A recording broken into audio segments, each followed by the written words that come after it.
Nilqakom għal podcast Evangeliku Imberek min jisma'. Fejn jien Ġon flimkien mal-mistedna tiegħi serrin niddiskutu t-tema kif nafu li l-Bibja il-kelma tal-Alla. Bħala mistiedna llum flimkien miegħi għandi lil Joseph Mizzi u lil Pastor Paul Mizzi. Diġà tkellimna f'podcast ieħor dwar il-Bibja, li l-Bibja kredibbli, fil-qosor għaliex wieħed jista' jemmen dak li jaqra fiha. Il-Bibja kredibbli fis-sens li hija ktieb li għandu valur storiku. Ġifieri il-manuskritti li nkitbu oriġinarjament tal-iskrittura nkitbu fi żmien illi qegħdin jirrakkontaw dak li ġara fi żmienhom. U allura għandhom valur storiku, huma sorsi primarji tal-informazzjoni. Għax il-fidi kristjana, il-qalba tagħha huwa Ġesu Kristu, dak li hu, dak li jagħmel, dak li jgħallem. Issa kif ħankunu nafu min hu Kristu u x'għamel u x'għallem Kristu? U għalhekk konna tkellimna dwar l-Evanġelji, l-erba' Evanġelji li huma dokumenti tal-ewwel seklu, b'kuntrast ma' ta' parsi Vanġelji oħra li nkitbu fit-tieni u t-tielet u r-raba' seklu. Dawn il-Vanġelji nkitbu minn nies illi jew kienu huma stess preżenti bħalma kien Ġwanni u bħalma kien Mattew, jew Marku u Luqa illi stħarġu mingħand nies oħra mingħand Pietru, mingħand in-nies li kien hemm preżenti ma' Kristu u għamlu rakkont qasir mod ordinat ta' dak li ġara fi żmienhom. Mela, il-Bibja rridu nħarsu lejha l-ewwel qabel ma nitkellmu li hija l-kelma tal-Alla u llum nitkellmu fuq hekk, illi hija ktieb storiku ta' min wieħed jikkonsidrah biex ikun jaf l-avvenimenti li ġraw f'dak il-perjodu meta Ġesu Kristu kien fid-dinja. Infatti, erba' Vanġeli, il-Kristjani mill-bidunet minn l-Apostli, inkitbu dak l-erba' Vanġeli li ġew aċċettati immedjatament mingħajr ebda protesta mingħand ħadd dak l-Evanġel u mhux iżjed. Jiġifieri huma l-bażi storika għal fidi tagħna. X'evidenza tagħtini li l-Bibja fil-fatt hi l-kelma tal-Alla? Apparti li hija kredibbli, wieħed issa ħanagħmlu pass ħafna aktar il quddiem illi nagħmlu din il-claim li l-Bibja hija fil-fatt il-kelma tal-Alla. Maħniex ngħidu illi din waqgħet mis-sema u niżlet fid-dinja jisa b'xi paraxut. Kienu nies attwali, Pietru, Ġwanni, Mattew, Eżajja, Mosè li attwalment kitbu il-kodba tal-Iskrittura li aħna niġbruhom flimkien fi ktieb wieħed, imma dawn jagħmlu l-claim illi il-kitba tagħhom kienet ispirata minn Alla, kien Alla li kien qiegħed jigwidhom anke b'modi misterjużi biex fl-aħħar mill-aħħar dak li kitbu huwa l-kelma tal-Alla. Pietru jgħid li isma' aħna ma mxejniex wara miti, wara ħrejjef inventati min-nies, imma aħna konna xut okulari rajna dak li qegħdin nitbu fuqu, aħna smajna dawn l-affarijiet u aħna qegħdin nagħtukom rapport tagħkom. Tgħid mhix kulħadd jista' jgħid li l-kitba tiegħu hija il-kelma tal-Alla, iva, ma mbagħad irridu nfittxu aktar raġuni evidenza illi dawn huma nies illi l-kitba tagħhom hija kitba spirata. Meta tħares lejn l-Iskrittura, it-tagħlim profond tagħha ma jestus il-veritajiet kbar dwar Alla, dwar il-bniedem, l-unità tagħha kemm miktuba minn ħafna awturi differenti fuq medda ta' sekli ta' snin, għandek dik l-unità, għandek skop wieħed, għandek dik it-tema waħda, il-glorja tal-Alla, għandek il-rivelazzjoni ta' din is-salvazzjoni stupenda fil-persuna ta' Ġesu Kristu. Salvazzjoni rrid ngħid hija differenti minn kull reliġjon oħra. X'kull reliġjon fid-dinja b'xi mod ieħor tgħidlek ismin tissalva jekk inti tgħix ħajja tajjeb u tagħmel l-opri tajba u tagħmel dawn ir-ritwali u x'nafien.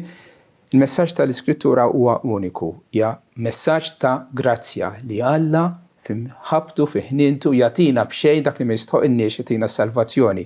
Il-Bibja li tirrevela l-isbaħ u l-aqwa persuna li qatt nistgħu nimmaġinaw li mulej Ġesu Kristu fil-glorja tiegħu, fit-tagħlim tiegħu, fil-qawwa tiegħu li kapaċi jirbaħ il-mewt. Imma mhux biss, il-Bibja hija wkoll tagħti evidenza li l-qawwa tal-Alla li dak li tajt li kapaċi tagħmel twettqu. U dawn hemm ixxut miljuni ta' nsara matul is-sekli kollha illi ħaduha bis-serjetà, emnuha, għexuha u bidlitilhom ħajjithom. Min nies bla tama saru nies mimlijin tama, min nies mobbija bit-toqol ta' dnub issa sabu il-maħfra ta' dnub, min nies li kienu jgħixu ħajja immorali saru imbidlu, saru jgħixu ħajja altruista għaddisa għal ħadd ieħor. Dik hija l-evidenza li jimbagħad tara mill-frott li tipproduċi l-Bibja l-qawwa tagħha li tibdel. Illum però nixtieq li nikkonsidraw żewġ aspetti biex nagħtu evidenza li dan il-ktieb huwa l-kelma tal-Alla. L-ewwel nett il-profezija, il-Bibja li għandha tant profeziji fit-Testament il-Qaddim li jimbagħad twettqu fit-Testament il-Ġdid, mod partikolari fil-ħajja u l-mewt ta' Ġesu Kristu, u t-tieni ħaġa hija l-mirakli li hemm rikordju tagħhom fil-istess skrittura. Mela, kif il-profezija tagħti xhieda li l-Bibja hi l-kelma tal-Alla? Aħna nippruvaw nbassru l-futur bħala bnedmin nixtiequ nkunu nafu se jiġri għada, se jiġri sena d-dieħla 10 snin mit-sena oħra, u ovvjament limitati. L-erf tagħna huwa limitat u mhux biss limitati, imma aħna m'għandniex kontroll tal-kundizzjonijiet li waslu għall-futur. Allura il-predictions tagħna ħafna drabi jmorru żmerġ. Però il-fatt li inti għandek profetiji miktubin mijiet ta' snin qabel u mbagħad iseħħu u mhux waħda jew tnejn, għax kieku waħda jew tnejn tajt ċikka, imma meta għandek numru kbir għexieren ta' profetiji li jsibu twettiq tagħhom fil-ħajja u fil-mewt ta' Ġesu Kristu fil-qawmin tiegħu, allura mbagħad il-każ jissaħħaħ. Jiena naħseb l-ewwel nett fil-waħda mill-profeziji ħansemmi twelid ta' Ġesu Kristu. Il-profeta Mikeja sekli qabel, minn sekli 7 sekli qabel, il-profetizza saħansitra il-post fejn kellu jitwieled Ġesu. Illi il-Testament il-Qadi profeti ħabru il-miġja tal-Messija, tal-Midluk tal-Alla li kellu jkun li jiġbor il-poplu tal-Alla u jkun il-gvernatur, il-mexxej tagħhom. U jgħid li Betlehem f'Ġuda, mhix għalkemm waħda mill-bliet żgħar ta' Ġuda, minna ħajtwieled il-mexxej li ħajmexxi il-poplu tiegħi. Betlehem minn dawk x'inhi il-kombinazzjoni li minn tant mijiet mhux eluf ta' irħula fil-Ġudea u f'Iżrael appuntu Ġesu jitwieled f'dak il-post.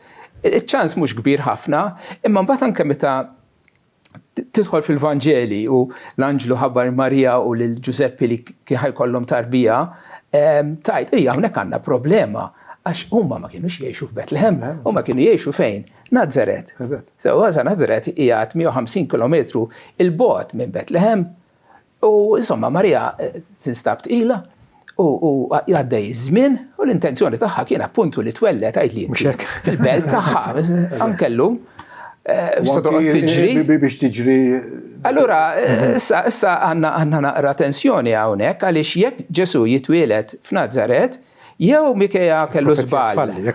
Allura profezija tfalli, allura kif tista' tgħid li l-kelma tal-Alla jekk falliet? Jew inkella jekk twieled f'Nazaret ngħidu dan Ġesu ta' Nazaret mu il-Messija xejn, għax il-Messija mhux hawn kellu jitwieled, imma kellu jitwieled f'Betlehem. Mela x'jiġri? Wieħed rasu kbira Ruma, Awgustu Ċesri, iddeċieda li jagħmel ċensiment. U ħareġ l-editt u dawn marru jħabtu l-bibien isma' Ġuseppi trid tmur fil-belt tiegħek biex tirreġistra. Ma nistax nirreġistraw jien għandi l-mara tqila kif ħanoqogħdu nimxu, din waslet fl-aħħar. Editt ta' Ċesri trid tmur bil-fors. Dan qabad miskin ma kellhomx karozza dak, forsi kellhom bima biex tgħinhom. Vjaġġ twis kabrus tasal Betlehem wasal żmien biex tixtri u ħelset. U Ġesu li ġie konċeput u trabba fil-ġuf ta' ommu f'Nazaret jispiċċa jitwieled f'Betlehem eżatt skont il-profetija. U hemm ħafna dettalji oħra li kellu jkun mill-tribu ta' Ġuda, li kellu jkun tradut minn ħabib tiegħu stess, illi kellu jkun mislub bejn malefatturi, illi kellu jirxoxta mill-mewt. Tal-ħafna dettalji illi kien se jagħmel mirakli, illi kellu jkun ommu fil-konċepiment tiegħu kienet għadha verġni. U profeziji li ġibulek għajnejk wara widnejk, ġifieri tgħid dawn kif u it-twettieq infallibli tagħhom f'Ġesu Kristu għalija personali. hija l-prova finali illi l-Bibja ta' bil-ħaqija il-Vox Dei. Dan huwa l-leħen tal-Alla. Alla bħalli kieku poġġa s-siġil tiegħu fuq dan il-kollezzjoni ta' kodba 66 b'kollox, il-Bibja mqazza, u qed jgħidilna dan huwa l-messaġġ tiegħi għalikom. Emnuh. Profeti oħra, Salm 22 li huwa Salm messjaniku li jitkellem dwar il-sofferenzi u d-batija ta' Kristu msallab. Inkiteb sekli qabel, il-Salm jibda Alla tiegħi għaliex tlaqtni huwa kif nafu il-vers li Kristu ikkwota minn fuq is-salib biex jesprimi s-sofferenzi li kien għaddej minnhom f'dak il-mument ta' diaq. Salm 22 fost ħafna dettalji oħra li jagħti huwa li jgħid u taqbuli idejja u riġlejja. Hija stramba għaliex biex tiktortura lil xi ħadd taqablu idejh u riġlejh li jew biex toqtol lil xi ħadd il-lut ma kienux meta jeżegwixxu il-pjena kapitali isamru idejn u saqajn il-persuna l-kriminal ma kienu jħaġruh. U mbagħad meta niġu fil-Vanġeli naqraw 8 darbiet għall-inqas jiena 8 darbiet għaddejt kif il-lut illi Ġesu kien jirridhom għaliex kien jikxef l-ipokrazija tagħhom, għaliex kien jiklejmja li huwa liben ta' Alla, li huwa Alla nnifsu, u ma rridux jemmnu fih għax kien qiegħed ukoll l-awtorità tagħhom ġiba fix-xejn dawn l-irjus il-kbar, u kemm il-darba 8 darbiet pruvaw jaqbduh, darba minnhom rridu jitfuh minn fuq sisa l-isfel, imma ħafna drabi jgħidlek qabdu l-ġebel biex ħaġruh, u Ġesu kull darba jiskappa. Kieku rnexxilhom joqtluh b'dak il-mod, allura nerġgħu ngħidu l-istess. Il-profezija fallit jew inkella Ġesu mhux tassew il-Messija, waħda minnhom. Imma sa fl-aħħar dan rnexxilhom jaqbduh, kif għattinti Paul kien wieħed mill-ħbieb tiegħu stess li tradih Ġuda, kif kien hemm profetizzat li ħajġri, ħaduh quddiem Kajfa u l-assassin il-kbar u ddeċidew li ħaqqu il-mewt. U mbagħad ħaduh għand Pilatu għaliex huma peress li kienu taħt renju ta' Ruma ma setgħux jaqbdu u joqtluh huma nfushom, u allura ġabuh quddiem Pilatu. Mexxew lil Ġesu minn għand Kajfa għall pretorju u kien kmieni u huma nfushom ma daħlux fil-pretorju sabiex ma jitniġġsux, iżda jkunu jistgħu jieklu lejt. Kienu skruplużi fuq id-dettalji tal-liġi mbagħad li toqtol bniedem innoċenti dik għalihom ma kienx tagħtihom fajnhom. Għalhekk Pilatu ħareġ barra għalilhom u qal li makkuża ġibu kontra dar raġel, rajt issa qajjimtuni filgħodu kmieni, telliftuni d-devozzjoni, tistgħu tgħiduli għalfejn ġibtuh dar raġel x'għamel ħażin.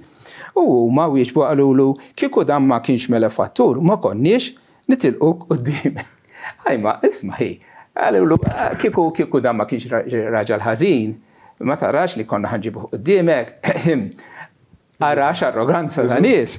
Imma mbagħad ikompli, għalhekk Pilatu għalilhom, ħudu intom infuskom u ġġudikaw skont il-liġi tagħkom. Mela, qed jagħtihom il-permess, għamlu bih li tridu. Intom. Lut qalulu għalina mhux leċtu, noqtlu lil ħadd huma rridu l-qtil tiegħu, tahom l-opportunità li u ma stess jiġġudikaw, jiġġustizzjaw. Imma huma qalulu le, aħna rriduh li jmut u aħna ma nistgħux noqtlu għax aħna minħabba li qegħdin taħt l-Imperu Ruman. Sabiex tkun imwettqa kelmet Ġesu li qal li bija indika bliema tip ta' mewt kellu imut. Għax hu Ġesu kemm il-darba qal li bħalma jitolla bil-bniedem kien qal kemm il-darba. Però nżid xi ħaġa oħra. Il-profezija kienet tgħid li kellhom jitaqbulu jdejh u riġlejh. U dak ir-Rumani setgħu jagħmluha bit-tislib. Mhux bil-ħaġar kif ħaġru lil Stiefnu, kieku l-Lut qabdu qatlu huma hekk kienu joqtluh. U tajjeb ukoll ngħidu li meta kiteb il-profezija Salm 22, Ruma qasbis kienet għadha tażisti u inqas il-metodu ta' kruċifizzjoni bħala met ta' eżekuzzjoni tal-pjena kapitali. Skont kif iwettquh Imma fil-mod kif Alla kien qed imexxi l-affarijiet mhux biss qal kif kellu jiġri, imma fil-fatt tawlhom u samruh ma' salib. Idejh u riġlejh. Imbagħad fil-mewt ta' Kristu Ġesu msallab jgħidilna li l-Lud ġalla darba kien jum itħejja biex l-isma ma jibqgħux fuq is-salib matul is-sibt għax dak is-sibt kien jum speċjali, irrikjestaw lil Pilatu biex jiksrulhom riġlejhom u jittieħdu. Qed il-ġurnata waslet biex tintemm ma rridhomx li dawk it-tliet persuni jibqgħu mdendlin mas-salib l-għada li kienet festa speċjali, allura talbu li jitkisrulhom l-irkoppa biex ifittxu jmutu. U hekk għamlu għalhekk ġew is-soldati u kisru riġlejn l-ewwel wieħed u tal-ieħor imsallab li kien miegħu. Jiġifieri dak iż-żewġ ħallelin kienu ma' Kristu. Imma kif ġew għal Ġesu meta raw li kien diġà miet ma kisrulux riġlejh. Iżda wieħed mis-soldati nifidlu ġenbu blanza u minnu fih ħareġ demm u ilma. Dan biex jassigura li fil-fatt kien mejjed qabad u daħħal lanza. Kien jaf li mhux se jħoss, kien jaf li kien mejjed, imma anyway taħ daqqa ta' lanza ġo ġenbu biex ikun ċert li miet. U dak li ra xed, ara kemm sabiħa din, u t-testimonanza tiegħu hi vera. Dan huwa Ġwanni li qed jikteb. Ġwanni kien hemm taħt is-salib. Il-testimonanza tiegħu hi vera. U hu jaf li qed jgħid il-verità sabiex intom ukoll temmnu. Bħalli kieku jiena u inti Ġon qegħdin taħt is-salib naraw din l-istorja li Ġesu miet li m'hemmx mirakli hawnhekk, raġel qed imut. Iva ma fl-istess ħin qegħdin jitwettqu l-profezija. Għax dawn il-ħwejjeġ ġraw sabiex l-iskrittura tkun imwettqa għadma waħda minn tiegħu ma tkunx miksura, dik hija profezija minn wieħed mis-salmi li l-oħrajn kisrulhom saqajhom Ġesu le. U jerġa' skrittura oħra li tajt din id-darba mill-profeta Zakkarija għad iħarsu lejn min? Nifdu l-għada ma tkissirx u idejh u riġlejh huma imtaqbin bl-imsiemer. Twettiq ta' profezija jindikaw illi dan huwa ktieb li ġej minn xi ħadd li jaf il-futur, minn xi ħadd li l-futur qiegħed jaġnuhu, qiegħed jibnieħu.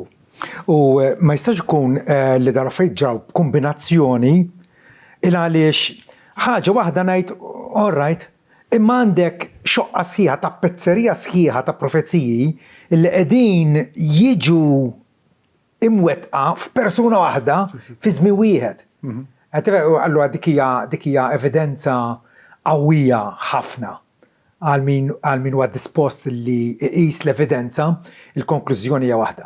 Illi bħalma Alla ħabbar permezz tal-profeti hekk ġara fil-każ ta' Ġesu ta' Nażaret, u allura Ġesu huwa verament bin Alla illi żarna biex jaħdem is-salvazzjoni tagħna. Għalina li qegħdin fil-preżent nistgħu nifhmu żjed it-Testament il-Qadim għax issa qed naraw x'verament qegħdin naraw il-veduta sħiħa issa. U ovvjament ġew semmejt ħafna profeziji, imma profeziji bqgħu jitwettqu illi kellu jindifen f'qabar misluf, illi kellu jerġa' jitla' lura fis-smewwiet, illi kellu jibgħat don il-bnedmin. Li ġismu ma jitħassarx. Illi ġismu ma jitħassarx, Psalm 16. Ġifieri hemm tant u tant dik biss, dal-element biss ta' profezija min qisu u jinvestigah bis-serjetà titieħu l-ħin tiegħek. Imma hemm studji li saru, profeziji kif twettqu, konklużjoni hija waħda. Illi dal-ktieb huwa il-messaġġ divin għalina l-bnedmin. Mela, semmejt ukoll il-mirakli. Għal xi wħud il-fatt li hemm il-mirakli kultant ikun tfixkil. Għaliex tajt il-mirakli puntaw lejn il-Bibja, li l-Bibja hi fil-fatt. Ħafna nies ma jemnux il-Bibja appunt għax fiha l-mirakli. Għaliex kif jista' Mosè jaqsam il-Baħar l-Aħmar, kif jista' Ġesu jimxi fuq l-ilma, jew iwaqqaf il-maltempata hekk, jew jitma' tant eluf, jew iqajjem xi ħadd mill-mewt, jew ifejjaq xi ħadd tama. Ara, tittajt, inti x'nu ċali li jibbes, x'inhu huma il-preġudizzju tiegħek? Għax jekk inti bniedem illi kull ma int temmen f'dak li huwa materjali biss, Materializmu ngħidulu, ġifieri li inti temmen li l-unika ħaġa realtà li teżisti huma il-materja u l-forzi naturali u xejn iktar li aħna nistgħu niddiskrivuhom tajjeb fil-liġijiet tax-xjenza. Tajjeb, jekk dak huwa l-każ, allura jekk m'hemmx Alla, allura l-mirakli m'hemmx posthom, għax miraklu bin-natura tiegħu huwa xi ħaġa sopranaturali, mhux skont dak li s-soltu jiġri fin-natura.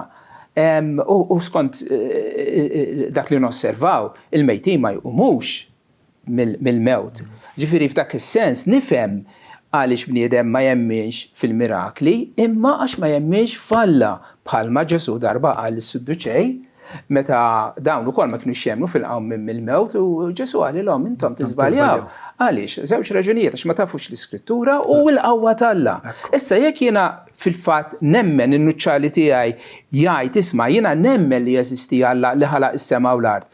Iva jekk ħalaq is-sema u l-art mhux kapaċi jagħmel affarijiet li huma ħafna iżgħar li jqajjem li xi ħadd mill-mewt u appuntu il-preżenza tal-mirakli fl-Iskrittura hija indikazzjoni, hija biex ngħidu hekk sinjal minn Alla illi dan huwa l-ktieb tiegħu meta Mosè Alla bagħtu biex imur għand il-Farawn u għand il-poplu tiegħu Mosè beda jlaqlaq u jġiblu skuża wara skuża u Mosè qallu isma' sa billi mmur ngħidilhom li Alla bagħtni u lil Alla qallu isma' ħantik l-abilità li tagħmel mirakli u Mosè bil-mirakli tiegħu konvinċa lil poplu illi Alla bagħtu. L-istess l-apostli li Ġesu bagħthom biex ixandru l-messaġġ tal-Evanġelju li huwa l-qalba tal-fidi Kristjana, lill-apostli tom l-abilità biex iwettqu l-mirakli.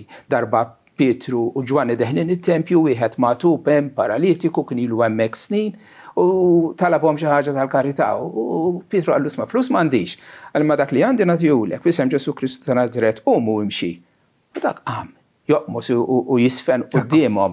Mela Pietru qed jgħid isma' aħna maħna xejn, aħna mibgħutin minn Alla. Il-messaġġ li qegħdin nibagħtulkom u li qegħdin nagħtukom huwa l-messaġġ tal-Alla. Ġesu nnifsu qal jiena l-ħobż ħajli niżel mis-sema. Tajjeb, kliem biss mhux kulħadd jista' jgħid hekk, imma mbagħad b'ħames ħobżiet tema' 5,000 ruħ. Le? Mirakli oħra pereżempju qal jiena huwa d-dawl tad-dinja. Tajjeb mhux kulħadd jista' jgħid hekk. Iva ma mbagħad lill bniedem li kien twieled għama u li għamel omru żmienu għami, Ġesu taħ id-dawl. Jew inkella Ġesu qal jien hu l-qawmien u l-ħajja. Tajli mhux kulħadd jista' jgħid hekk, iva ma Ġesu mar quddiem il-qabar tal-Lażru u ordna lil Lażru joħroġ mill-qabar. U dak bda u ħareġ bil-faxex ma rasu ma jdeh u għalulhom issa ħolluh nara ħalli jitlaq. Ġifieri il-mirakli qegħdin juru huma sinjal minn Alla li l-profeti u l-apostli huma l-kelliema tiegħu u li Ġesu ta' Nażaret huwa l-iben li jubgħat mis-sema. Ġifieri il-mirakli Ġesu nnifsu darba użhom bħala xhieda li huwa l-mibgħut tal-missier. Kellu xhieda oħra Ġwan il-Battista. Mosè li kiteb dwaru minn qabel. Però il-mirakli għandhom valur apologetiku, ġifieri. La darba aħna qegħdin nagħmlu dil-istqarrija li fil-bidu Alla ħalaq is-sema u l-art u allura Alla huwa l-oriġinatur ta' kollox, allura dan Alla omnipotenti, kapaċi u difatti indaħal fil-ġrajja tal-bnedmin biex juri l-preżenza tiegħu. U fatt il-mirakli, kif qal Joe, huma l-kredenzjali ta' dawk in-nies li tkellmu fisem Alla, l-profeti, l-apostli u ovvjament ibnu stess. Ġesu darba lill-disċipli qalilhom emnuni li jien fil-missier u l-missier fija. Altrimenti emnu minħabba l-mirakli nfushom. Ġifi qal Ġesu il-mirakli huma evidenza qawwija li huwa ta' bilħaq ġenwin u salvatur autentiku. Jekk insemmi l-ikbar miraklu li huwa l-qawmien ta' Ġesu Kristu mill-mewt, wara li qam mill-mewt dan der l-apostli ma rridux jemmnu, ma tihomx tort, u jinserta li wieħed minnhom Tumas ma kienx hemm. U meta ġie u qalulu li raw il-mulej, dan ma minnhomx. U qalilhom isma' jekk jiena ma narax u ma ndaħħalx idejja fil-marki tal-imsiemer u fil-ferita li għandu f'ġenbu, jiena ma nemminx. Kien messu emmen Tomas naħseb li iva Ġesu kien għalilhom darba 2-3 li tiela Ġerusalem li ħajaqbdu, ħajrestaw, ħajsalbuh u għat 3 iqum. U Ġesu kien bniedem kredibbli. Tomas kien jaf li Ġesu dejjem jgħid il-verità u messu stenna li fil-fatt jarah u li jemmen li fil-fatt l-istess appost li sħabu ma kienux nies li jivvintaw il-ħrejjef mbagħad f'dak l-istat tal-luttu li kienu fih. Ġifieri kien messu emmen. Imma nirringrazzja l-Alla li Tomas kien naqra xettiku bħalma kont jien u forsi jien ukoll illi rrid iktar evidenza, rrid jara u jmiss bidejh u wara 8 ijiem id-dixxipli kienu reġgħu ġewwa u Tomas magħhom minkejja l-bibien kienu magħluqa Ġesu ġie u waqaf nofshom u qal isliem għalikom. Mbagħad qal lil Tomas ġib sebgħek lawn u wara jdejja u ġib idek u qiegħda f'ġenbi u tkunx miskredenti iżda emmen. U mbagħad Tomas emmen. U mbagħad emmen għax ra u mess bidejh. Mbagħad Tomas jagħmel dik l-istqarrija kbira. Tomas wieġbu qallu sit tiegħi u Alla tiegħi. U Ġesu qallu għax rajtni emmint. Imberkin dawk li ma rawx u frattant emmnu. U dawk huma aħna li emminna li għalkemm ma rajniex dawn l-affarijiet bajnejna, aħna emminna x-xhieda ta' dawk li kienu hemm miktuba fl-Iskrittura u aħna nemmnu li tassew Ġesu dak li għal dwaru nnifsu li hu liben Alla ta' prova tiegħu bil-qawm mill-mewt. Għalhekk Ġesu għamel jew għalkemm Ġesu għamel ukoll ħafna sinjali mirakolużi oħrajn fil-preżenza tad-dixxipli tiegħu li mhumiex miktubin f'dan il-ktieb l-Evanġelu ta' Ġwanni qed jgħid, imma dawn huma miktubin sabiex temnu li Ġesu u li Kristu bin Alla u billi temnu ikolkom il-ħajja f'ismu. Dak huwa l-iskop kollu. Ix-xhieda ta' dawk li kienu hemm li tkellemna fl-ewwel podcast li qegħdin jirrapportaw ħwejjeġ straordinarju u mirakolużi twettiq ta' profetiji u wkoll il-mirakli l-aqwa wieħed fosthom il-qawmin ta' Ġesu Kristu minn bejn l-imwiet meta aħna naslu biex nemmnu illi dan Ġesu huwa liben Alla u bil-fidi mbagħad aħna jkollna l-ħajja ta' dejjem. Jista' jkun li l-kitba l-Bibja kitbuha nies twajbin, imma mhix isperata minn Alla. Nies twajbin ma jikdbux. Għax huma stess qalu li l-Bibja hi l-kelma Alla. Xi 700 darba fit-Testament il-Qadim naqraw hekk jgħid il-mulej u l-kelma tal-mulej ġiet u Alla qal fit-Testament il-ġdid Pawlu qalilhom lit-Tessalonikin aħna ringrazzjaw l-Alla li intu lqajtu l-kelma tagħna mhux bħal kieku hija tagħna ta' bniedem imma kif tassewi l-kelma Alla. Ġifieri il-kittieba tal-Iskrittura jesiġu illi l-kitba tagħhom hija ispirata minn Alla. Pawlu fil-Korintin pereżempju jgħidilhom ħatkunu tafu li dak li qed nikdbilkom huma l-kmandamenti Alla. Kieku huwa bir-raġel tajjeb ma kienx u qed jivvinta xi ħaġa allura kien qed jikdeb. Allura mhux raġel. Imma seta kienu nies ħżiena li kitbuha di l-Bibja biex ingannaw. Inti taħseb John li kieku pereżempju jiena raġel ħażin u ħallil u brigant u maskalzum. U qiegħed nagħmel ħafna ħsara fis-soċjetà u m'hemmx ċans li ninqabad. Taħseb li jiena għodwa minnhom nikteb stqarrija fejn nakkuża lil nnifsi immura l-asra l-pulizija ngħidulha magħha. Stqarrija tal-opri ħżiena tiegħi. Nagħmilha? Teoretikament nista' nagħmilha, imma probabbilment nagħmilha le. U l-istess ħaġa l-Bibja. Il-Bibja toffendi lill-midinbin. Il-Bibja twissi lill-midinbin dwar kastik fl-infern għall-eternità jekk imutu mingħajr indiema lejn Alla. U allura hija impossibbli li l-Bibja kitbuha nies ħżiena. Ħafna jibqgħu xettiċi però nies bħal dawn x'tgħidulhom. L-evidenza qiegħda hemmhekk u l-evidenza hija soda qawwija, però ma jfissirx li ħadd ikkonvinċi li xi ħadd. Jekk jiena nurik stampa sabiħa, pittura sabiħa, però inti għami jew żomm għajnejk magħluqin, l-evidenza qiegħda quddiemek imma inti m'intix tara.